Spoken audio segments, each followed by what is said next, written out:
Assalamualaikum, salam sejahtera. Nama saya Muhammad Syafri Zad bin Muhammad Fairul Rizal, nombor metrik 314576. Dalam scene pembukaan ini, kami menggunakan wide angle lens untuk menangkap ruang kelas dengan sudut yang lebih luas. Melalui penggunaan lens ini, keseluruhan persekitaran seperti meja, kerusi dan ruang kosong di dalam kelas dapat ditunjukkan dengan lebih jelas kepada penonton.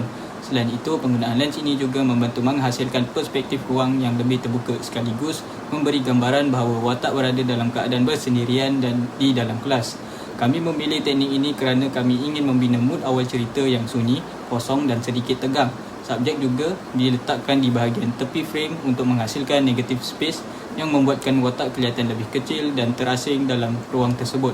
Teknik ini membantu penonton merasai emosi watak dengan lebih mendalam sekaligus membina elemen suspense sejak permulaan cerita. Assalamualaikum warahmatullahi wabarakatuh. Nama saya Muhammad Azrul Lakimi bin Mustafa dan nombor metrik saya ialah 310288. Dalam scene ini, kami mengawal exposure dengan memerhati tahap pencahayaan secara visual melalui paparan kamera dan juga menggunakan pemerhatian mata semasa proses rakaman. Sebelum memulakan syuting, kami memastikan pencahayaan pada subjek dan latar belakang berada dalam keadaan seimbang supaya visual tidak terlalu terang atau terlalu gelap. Melalui proses ini, kami dapat menentukan tahap exposure yang sesuai dengan mood cerita yang ingin disampaikan. Selain itu, kami sengaja mengurangkan sedikit tahap exposure bagi menghasilkan visual yang lebih suram dan kurang terang berbanding pencahayaan biasa. Teknik ini dipilih untuk membina suasana yang lebih sunyi dan misteri, selari dengan elemen suspense dalam penceritaan. Pengawalan exposure ini juga membantu memberi fokus kepada watak serta meningkatkan emosi yang ingin disampaikan kepada penonton. Saya Nur Syajan Hanani binti Abdullah dan nombor metrik saya adalah 310212. Dalam scene ini, kami menggunakan over the shoulder shot iaitu kamera diletakkan dari bahagian belakang bahu watak sambil memfokuskan kepada telefon bimbit yang sedang dipegang. Teknik ini membolehkan penonton melihat dengan lebih jelas apa yang sedang dilihat oleh watak, sekaligus memberi perspektif visual yang lebih dekat dengan situasi yang sedang berlaku. Selain itu, shot ini juga membantu mengarahkan perhatian penonton kepada objek penting dalam scene, iaitu mesej atau maklumat yang muncul pada telefon. Kami memilih penggunaan teknik ini kerana ia membantu membina hubungan emosi antara watak dan penonton, seolah-olah penonton turut berada dalam situasi tersebut.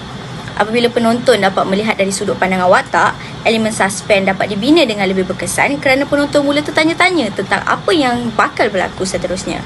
Teknik ini juga membantu menjadikan penceritaan visual lebih jelas dan menarik. Assalamualaikum warahmatullahi wabarakatuh. Nama saya Puteri Adila Mirza binti Abdul Hamid dan nombor kad matrik saya ialah 312137. Dalam sini ni, kami menggunakan standard lens bagi menghasilkan perspektif visual yang lebih natural dan realistik terhadap subjek. Penggunaan lens ini membantu kami dalam mengekalkan bentuk wajah dan ekspresi watak secara lebih jelas tanpa memberi distorsi pada imej. Teknik ini dipilih supaya penonton dapat memberi fokus sepenuhnya terhadap emosi dan reaksi watak dalam scene tersebut. Seterusnya, daripada segi framing pula, kami menggunakan close-up shot untuk memberi fokus yang lebih dekat pada ekspresi wajah watak, yang di mana melalui shot ini, penonton dapat melihat dengan lebih jelas perasaan cemas, takut dan tidak tenang yang dialami oleh watak.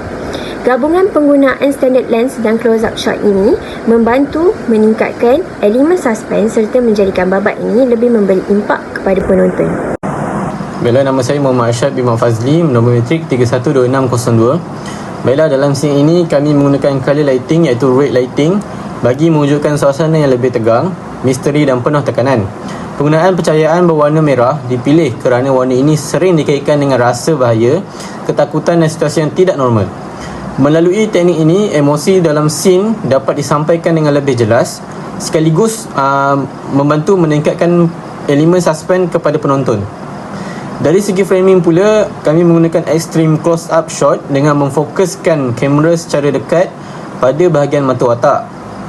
Teknik ini digunakan untuk menunjukkan reaksi emosi watak dengan lebih terperinci, terutamanya perasaan cemas, takut dan tidak tenang.